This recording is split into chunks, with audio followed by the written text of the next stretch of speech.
So this week, our strategy with week 18, which used to be week 17, stay away from the games that don't mean anything. I'm just out. There's no way to predict it. I think you have like a legitimate gambling problem if you're like, I have some thoughts on the Giants game. Like, no, stay away. There has to be some sort of stakes for somebody is what we're looking at. Now, the big one is Chargers Raiders. So let's talk about that first. That's the loser leaves town. So the Raiders, week 15, beat the Browns by 2. Weird COVID game. They had to reschedule it.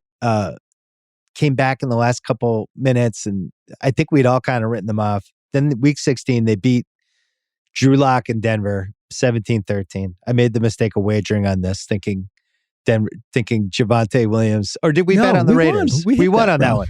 No, I made the mistake of thinking Javonte Williams could save my fantasy season, not realizing Vic Fangio and Shermer were going to screw it up. Then week 17, they beat Indy 23-20. Now, the narrative coming out of it was Winston in practice all week. It's really hard. And I don't know. That game was sitting there. Wentz was terrible, obviously, but even healthy Wentz, at this point, I don't know what to make of the Raiders anymore other than that they're basically the Michael Myers team. That's what scares me to go against them. Now, here's the counter to all of this. Mm-hmm. I just think the Chargers are better. Yeah. That's my dime store analysis is like, there's just two different levels of teams. The Chargers, when they've struggled, it's because guys have been out or they've had injuries in key spots. Like they haven't been able to block because their left tackle's missing, or, they've lost Bosa and Derwin James in the same game, or they don't have Mike Williams. So their deep threat's gone. Or Eckler's out. Yeah. But they have all their guys. When they have, they have 7, 8 really good guys. And when they're all together, they're a pretty good team. Yeah. So look, the fact that they're only -3 against this Raiders team that's smoke and mirrors, duct taped together. The pit boss, what's the coach's name? Rich Bisaccia. Pit boss Rich on the sidelines. No real deep threat at all. Like I can't imagine that that's a playoff team. Okay, let's first off, let's look back at like that Chargers Chiefs game that we bet our biggest wager ever on a team was the Chiefs. They were, I believe, down 11 in that game, had no right winning that game, and then at the end, Derwin James goes down and Travis Kelce and Tyreek Hill could not be stopped. That goes 10 days after that. The Chargers then, after everyone was like, well, hey, they went blow for blow with the Chiefs but lost, they get blown out by the Texans, but they didn't have Derwin out there. They didn't have Mike Williams out there. They didn't have Eckler. They didn't have Lindsley. They didn't have Bosa. Then last week they got all their guys back and they were awesome. They looked great. And there's demons with the Chargers, especially against the Raiders. I did a whole deep dive on it. In every big game they've ever played, every one of them, the Raiders have won. And that includes a 1980 AFC championship game with Plunkett and I remember it. Flores. Yeah. Yeah. And they, and then it also includes, of course, if you want to talk about the Holy Roller, whatever it is, but they've been in the same world since 1960. And the Raiders have won every. Now, the Chargers won a bunch in a row with Rivers, and that's never a big game. And they're also doing John Madden's widow lighting the torch before the game. Like they're bringing out the Raider history for this game. This is where I'm leading to. It's a home game for the Raiders. They're going to be taking out all time.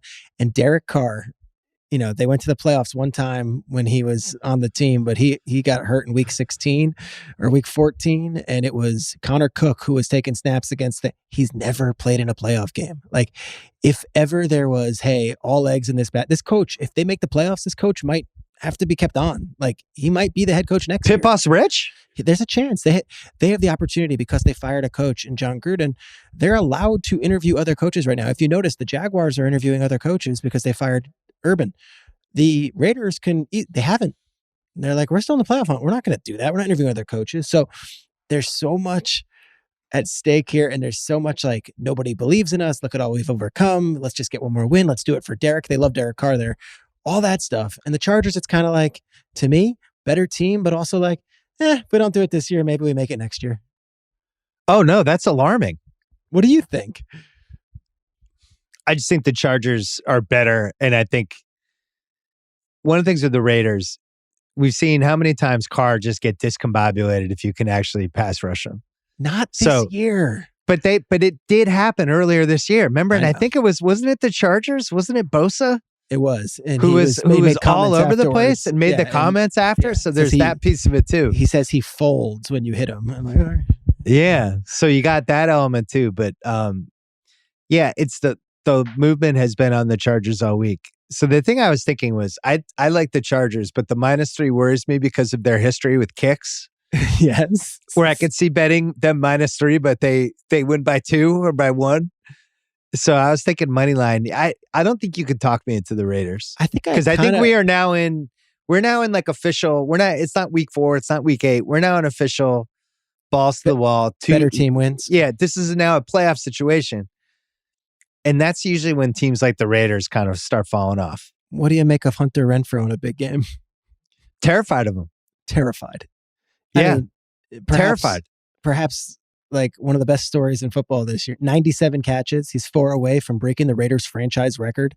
And no one has been able to stop him. And it looks like they're going to have Waller back too. Waller back. So yeah. So there's some definite, yeah. No question. I think there's going to be more money in the Chargers. There's some nobody believes in us with the Raiders. They're a home dog, which is scary. The John Madden's widow, that whole piece, that's a little scary. So yeah, I'm not saying go all in, but I keep looking at this going, how are the Chargers not favored by 4? Yeah. And I think there's just a lot of like intangible stuff that is going in the Raiders' favor here. And there's a lot of momentum with 3 straight wins and all this stuff. And they're playing for this coach. Pit boss or not, they're playing for him. They got a new guy at linebacker, number 5. He's got the best name, Divine Diablo. And he was all over the field on Sunday, bottling up Jonathan Taylor. Like, I know I sound like I'm rooting for the Raiders in this one. I'm not. There's something fun about this team. And it's a fun zag. They've zagged us all year. They've zagged us on $1 million picks a couple times. Bad. Thanksgiving, even last week. But I still think like, all right, it's a nice story. But you still go back to Cleveland week 15, Denver week 16, Indy week 17, where they're barely scratching out these games that a lot of stuff's going in their favor. Whereas I look at the Chargers week after week, just searching to get all their best guys in the field at the same time. And now it's finally happening. So the question for me is like, if we think Herbert's special. He is. I think he's special. I've also seen him kind of suck in certain games, right? He sucked against the Pats. He had a stretch during the middle of the season where it was kind of wondering, against the Houston Texans. Yeah, what's going on with this? But if you think he's special, at some point, do it in a game that actually means something, and this would be the game. So there you go. What? I like it, and let's throw in another one. A lot of Burrow love this week. Maybe Herbert's like, no. Let me show you. Burrow Herbert, that was a staple of the morning television shows this week. Burrow Herbert pick. I'd probably pick Burrow just for the record. It's fun. He's got the cigar. I like his demeanor. Couple other ones. So let's do 3 where I just explain to me how these teams lose. Okay. And then try to figure out how do we work them into $1 million picks. First one is KC against Denver. KC is -11.5. Huge money line as well. They clinched the 2 seed if they win. They're going against Drew Lock, who's 2-9 in his last 11 starts and who just shouldn't ever start again after this game. On top of it, Denver's top 2 cornerbacks got scratched like 2 hours ago. Surtain and Darby. Yep. So they're out both cornerbacks. Drew Lock, I don't think could score 20 points if the game was 10 quarters. And I just want to work KC into something. Denver's playing for nothing. Kansas City still can get the 1 seed. I think the Chiefs win. I think the Chiefs win big, and they're going to play their starters. I know that. They're going to roll. So you have that. You have the Colts, who are, I think, 15.5 over the Jaguars, which is way too high. But I watched the Jaguars the last 2 weeks. Part of you doesn't root for the Comet situation where Jaguars win, and then we're going into this whole prisoners. The Jaguars, I watched them last week. They're awful. They couldn't be worse. They stink. It's a terrible team. They're just trying to get to the off season. They have nothing. They have no receivers. They can't move the ball. They're not going to beat the Colts. I really wanted you and Cousin Sal doing an imitation of Al and Chris discussing, now, do they go for this here? Or do they all just tie and take knees? Raiders, Chargers? No, not going to happen. Al would be so mad. Oh, I think he might like it because he's a conspiracy theory guy. Like, he might like it. Well, we have the Colts -15.5, but we can get creative with that one. And then the third one, is the Bills, who have out of the three the least amount of stake because they're in the playoffs either way. And it's like, all right, so maybe you could say, all right, we don't win the division, but we're still like the top wild card.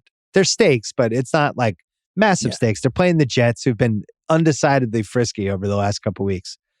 And they are huge favorites too. That line is like 16.5 right now. Huge money line.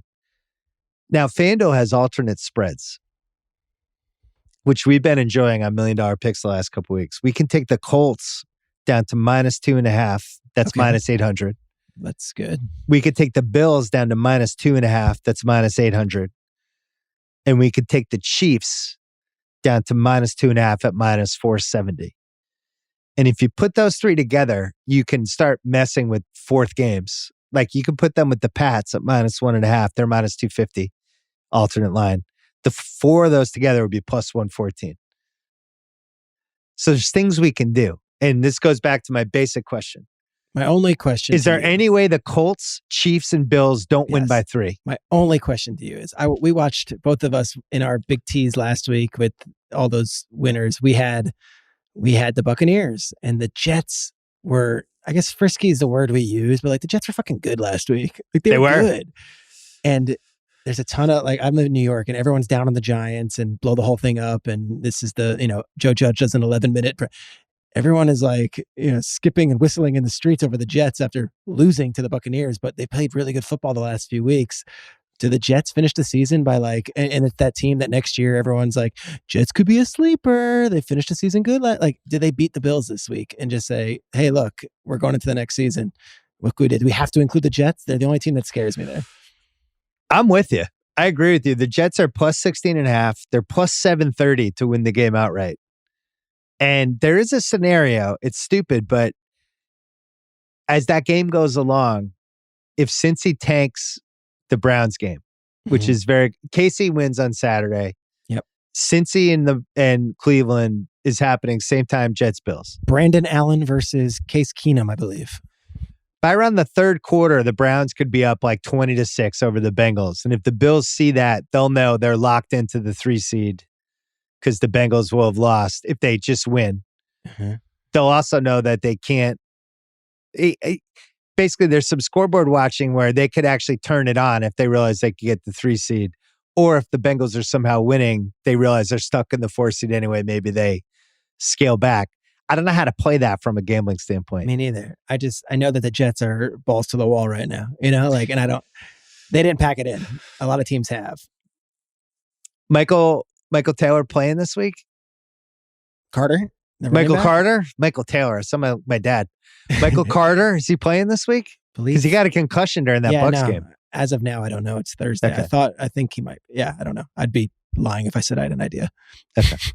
Well, we'll monitor the Jets. All right, we're gonna take another break, come back, talk about the rest of the games, and then try to make some bets.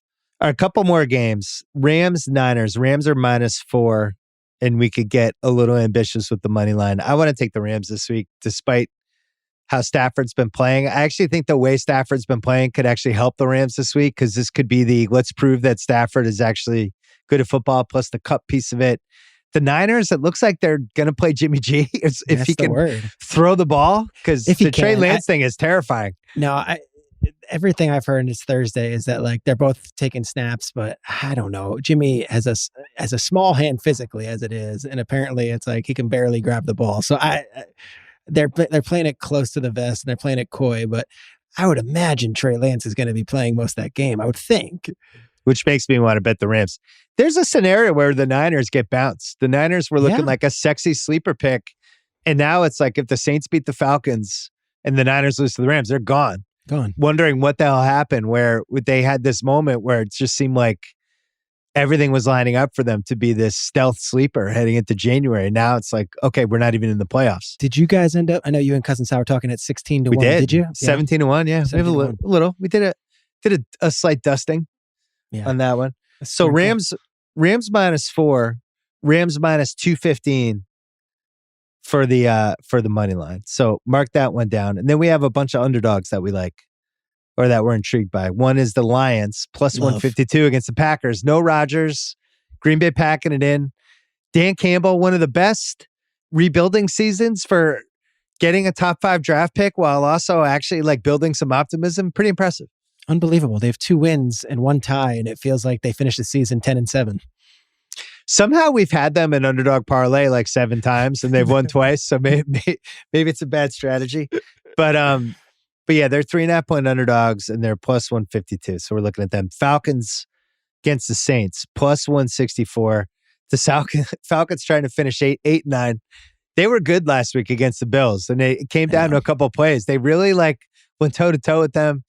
I mean, they're not good at football, but I think they've overachieved for what both the advanced stats say about them. I think they're still like 31st or 32nd in DVOA. And then I don't know if you saw it, but they asked Dean Pease about it today, and they might have been from our podcast last week. They asked him, and Dean Pease, who's like a grizzled old defensive coordinator, just shit all over analytics, which was a great quote. I forgot what he said, but like they asked him, they said, you guys are analytically like, or based on all the numbers and PFF and all stuff, you guys are the worst and outside football outsiders. And Dean Pease was having none of it. Well, the Saints, who can somehow get in. And then if they get in, it's one of those things where I don't want to see the Saints or the Niners in the playoffs if I'm the 2 seed. Because if it's the Niners, they just have a ton of talent. I'd be worried about that. And if it's the Saints, now you're just going toe-to-toe with Peyton for 3 hours. And I don't want to do that either. Every bag and every trick in the bag because he's going to empty it. Like that's just how he is, and it's a frustrating game. No matter who they have on the field, it's like not an easy out unless it's Ian Book, which we watched a couple of weeks ago. And that's the Rams in the 2 seed or Tampa? It depends how it all works. Yeah, it depends how it plays out. Okay, so Falcons plus 164 to beat the Saints. The case against that one would be the Falcons are super disappointing all the time. Big Saints pass rush, stuff like that. And I think offensively, Kyle Pitts is hurt. He might not go. He hurt his hamstring in that game, which he was playing well against Buffalo and then got hurt. So maybe we stay away. Next one would be the Steelers. Ben's last game. They won us. They were great to us last week, though, weren't they? I was rooting for them. They really were. I got emotional. Looks like Tyler Huntley for the Ravens. Both these teams have like ridiculously stupid chances to actually make the playoffs, so they have something to play for. I don't know. Pittsburgh, Ben was terrible last week. It was so funny. The whole telecast was funny how like excited they were that it was Ben's last game when he has less resonance, I think, with the general public than probably any top 15 QB. It's oh my Ben, oh my. It's like nobody likes this guy. What are we doing? But they're kind of the Najee Harris piece. The defense. The TJ Watt piece. I think they're going to beat the Ravens. So I was looking at either Steelers-Lions or Lions-Falcons, but Steelers-Lions is plus 605 as an underdog. And I think we should mark that one down. I like it. You know, the Ravens are a very proud team, and I think they played so well last week in the rain and almost knocked off the Rams. And then when the Rams won that game, I can see that balloon kind of losing a little air for week 18. Right. Pats 6.5 against the Dolphins. I would not bet this game straight up. I want to get this down under 3. The alternate line for Pats minus 105 is minus 250. Okay. And we could combine that with Chiefs minus 2.5, which is minus 470, and Colts minus 2.5, which is minus 800. And if you do those 3 together, it's minus 110, basically even. This just in. Michael Carter, running back for the Jets. Expected to go. He's a star. Oh, all right. Well, you know what? We're gonna put a random Jets bet in here as well. I think we have to. We have no choice. So Colts, Chiefs, Pats, minus 2.5, minus 2.5, minus 1.5, minus 110. Are you worried about Tua beating the Pats in week 18? No. He's beaten them before, and I know that week 1, that was a fun game to like go back and forth and make the argument that Mac wasn't ready and all this, but they're different teams right now. Rams, Chargers, Patriots, money line. All of them just have to win. Plus 217. Talk to FanDuel. You know, the 2 places I've lived in the last 30 years, L.A. and Boston. It's a Simmons Express parlay. L.A. Boston, 3 teams. So we're going to boost that one. We're going to boost it on this podcast to plus 270 if we do it. If you sign off, we get both LA teams. We get the Pats. What do you think? Now we're going against your Raiders. No, it's okay. The Raiders were fun for the podcast to talk about. You really talked me out of it. The better players are in L.A. and gosh, Justin Herbert down the stretch, he'll find a way. Okay. This is the Bill Simmons ringer boost / Mookie Betts regrettable trade boost. All of it. L.A. Boston. Let's go. It's the Boston, L.A. coast to coast. So we have that one. Rams Chargers by themselves is plus 135. Let's do it. L.A. Let's go. Same Rams Chargers. If we put the Colts minus 2.5, which is minus 800, and the Chiefs minus 2.5 at minus 470, can get that to plus 221. Let's do it. So there's a lot of fun. Basically, our premise is we like a few teams. We like the Chiefs and the Colts at minus 2.5, parlayed with a bunch of different people. Yeah. And we like the Pats. We like the Chargers. Like the Rams. And we like the Rams. And we're trying to use those Chiefs-Colts lines to mess with a couple of them. So there you go. And then underdog parlay would do Steelers lines? Yeah, let's do it. Okay. And we're going to do the Simmons Express? What's our fun Jets bet? Do we just do Jets money line? Throw in a real small amount, $10K, nothing big. The Jets they're not going to beat the Bills. Let me give you, how about a little Jets alternate line where it's like, what's your best case scenario for the Jets? Like they lose by 3? They lose by 7? 23-20 on a last-second field goal, and we ride off into the offseason with Jets hype like you've never seen. Jets plus 3.5 is plus 390. I like that. Come on. All right. Let's go. They can hang. Jets. Kyle, what do you think of Jets plus 3.5 in the Bills game? I think that's hilarious. You guys should do it. Hilarious. All right, the $1 million picks for week 18. We've won the last 3 weeks. We are up $646,000 for the year. Not bad. And now we're going to bet over and over again on the teams we believe are going to come through in week 18. And those teams are the Colts to win by at least 3, the Chiefs to win by at least 3, the Pats to win by even like 2 points. Sure. The Rams to beat the Niners, and we think the Chargers on Monday night. And then we'll have some underdog parlays. So here we go. $300K on the following bets. An alternate spread parlay. Pats down to minus 1.5, minus 250. Chiefs down to minus 2.5 against the Broncos, minus 470. Colts minus 2.5, minus 800. Putting those together, minus 110, $300K. Oh, keep those Chiefs Colts bets in there for the Rams because we're adding the Rams money line. Colts minus 2.5, Chiefs minus 2.5, Rams to win. That's minus 101. We're putting $300K on that. All right, third bet is the L.A. Express. I've lived in 2 places in the last 30 years, L.A. and Boston.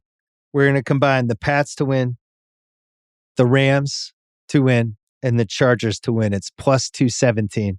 And FanDuel likes the idea of the Simmons Express bet, the Simmons coast to coast, whatever they call it.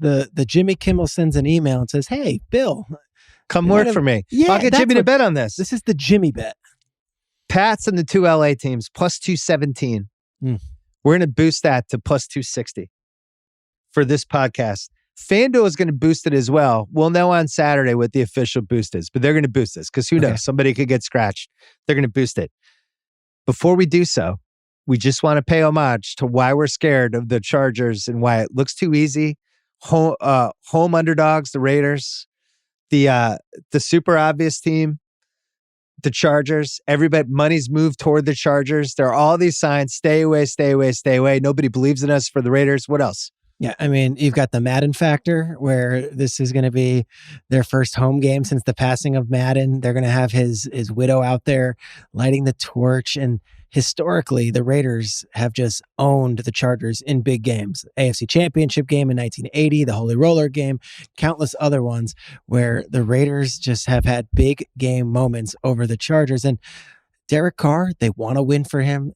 As much as us on the outside might roll our eyes, they love him in that building. And then Rich Bisaccia, the Pit coach. Boss Rich. if they win, it's going to be hard to tell Rich Bisaccia, you're not our head coach next year if you took them to the playoffs amidst all they went through. So those guys, those players are 3 wins in a row. And Hunter Renfrow scares the shit out of me too. We'll pencil him in for 11 for 120. Look, we're acknowledging all of that stuff. I'm going to back Justin Herbert, and I'm going to acknowledge we're betting the money line only.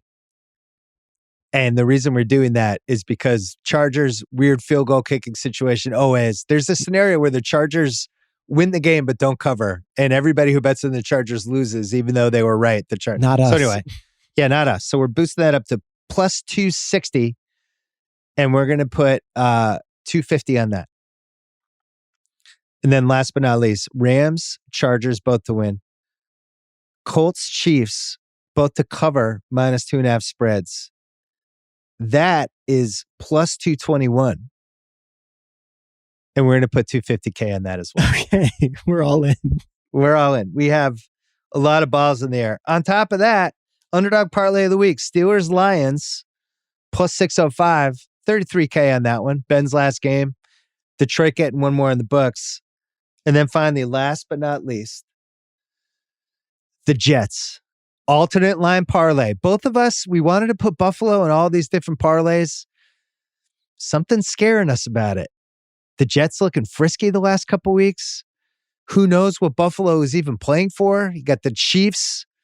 You have the Chiefs if they win Saturday, which we think they will. And then Sunday, you have this weird Browns-Bengals game where who knows? The Bengals could be beating the Browns without Joe Burrow. Suddenly the Bills are like, oh, we're stuck in the 4. We're up 15. Against the Jets in the second half. Let's pull everybody out. Jets getting frisky, trying to go. Who knows? Jets, we'll put 50K on that just for fun. Plus 390. Plus 3.5. Plus 3.5. Alternate bet on the FanDuel. That's it. Those are the $1 million picks for week 18, heading into the playoffs.